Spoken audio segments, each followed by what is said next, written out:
उत्तराखंड के बाद अब गुजरात में भी कॉमन सिविल कोड यानी यूसीसी को लाने की तैयारी हो रही है।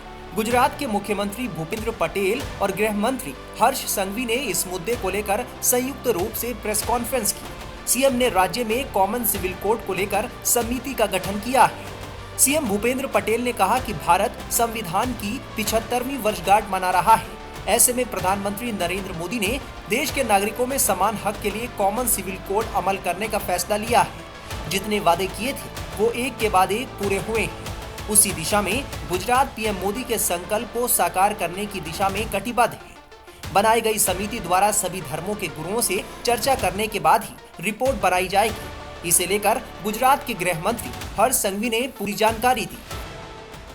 आज गुजरात सरकार द्वारा यूसीसी कानून के लिए एक कमेटी की रचना की है, जिसकी अध्यक्षता सुप्रीम कोर्ट के एक्स जस्टिस श्रीमती रंजनाबेन देसाई की ओर से की जाएगी। निवृत्त senior IAS Shri CL Meena ji उसके सभ्य होंगे। एडवोकेट श्री आरसी कोडेकर जी, पूर्व वाइस चांसलर श्री दक्षेश ठाकर जी और सामाजिक कार्यकर्ता श्री गीताबेन श्रॉफ भी ये कमेटी में शामिल होगी। ये कमेटी को मुख्यमंत्री जी ने निर्देश किया है कि आने वाले 45 दिन में इसकी डिटेल्ड रिसर्च करके सरकार को रिपोर्ट पेश किया जाए। ये 45 डेज में किस तरह का मैकेनिज्म लगाया जाएगा जिससे कि फीडबैक लिया जा सके और किस तरह से इम्प्लीमेंटेशन भी देखा जाएगा? क्या उत्तराखंड का एग्जैक्ट मॉडल इस पे लागू किया जाएगा? देखिए, उत्तराखंड का मॉडल एक श्रेष्ठ मॉडल है और कभी भी किसी भी प्रकार के एक ऐतिहासिक निर्णय जब लिए जाते हैं तब राज्य के सभी नागरिकों का रिव्यू उसमें जरूर से लिया जाता है और खास तौर पे इसमें अलग अलग समाज के लोगों का भी रिव्यू लिया जाएगा और कमेटी को इसके डिटेल्ड रिसर्च के लिए जो कुछ आवश्यकता होगी वो सभी स्टेप्स के माध्यम से वो लोग आगे बढ़ेंगे और सरकार को वो रिपोर्ट पेश करेंगे।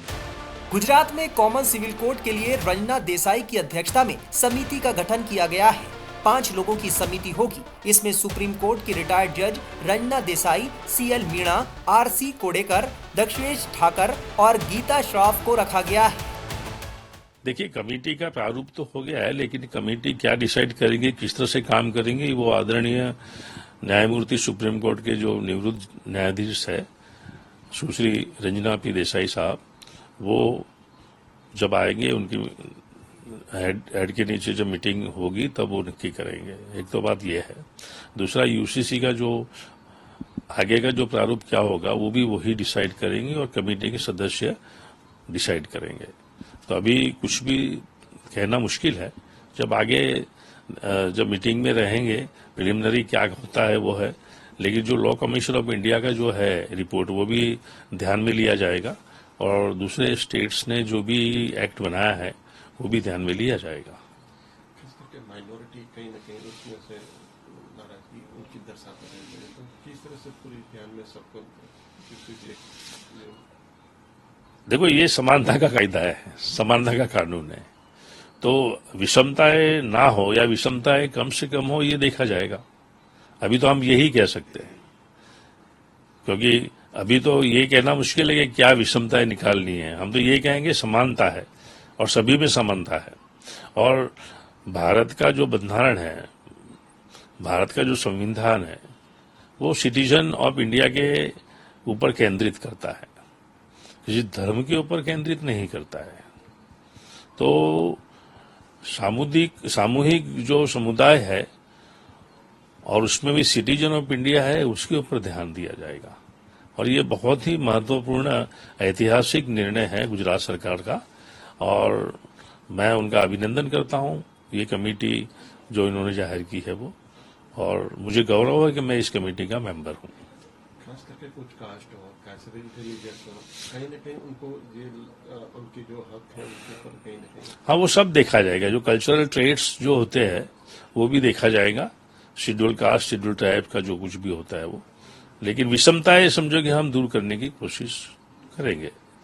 हाँ, यूसीसी लागू हो फिर 45 डेज में आप रिपोर्ट देना है, अब शायद लागू होने के बाद किस तरह से लग रहा है कि ये ड्राफ्ट पहले बनेगा और ड्राफ्ट बनने के बाद वो सरकार अपना निर्णय करेगी, सरकार उसके ऊपर विचार करेगी और वो समझो कि जब असेंबली में रखेंगी उसके बाद ही समझो कि एक्ट लगेगा, जब राज्यपाल श्री का जब सिग्नेचर होगा तब। कॉमन सिविल कोड के लिए बनाई गई कमेटी 45 दिनों में राज्य सरकार को अपनी रिपोर्ट सौंपेगी। इसी के आधार पर राज्य सरकार कॉमन सिविल कोड के अमल करने पर फैसला लेगी। बता दें कि हाल ही में उत्तराखंड में यूनिफॉर्म सिविल कोड लागू हुआ था।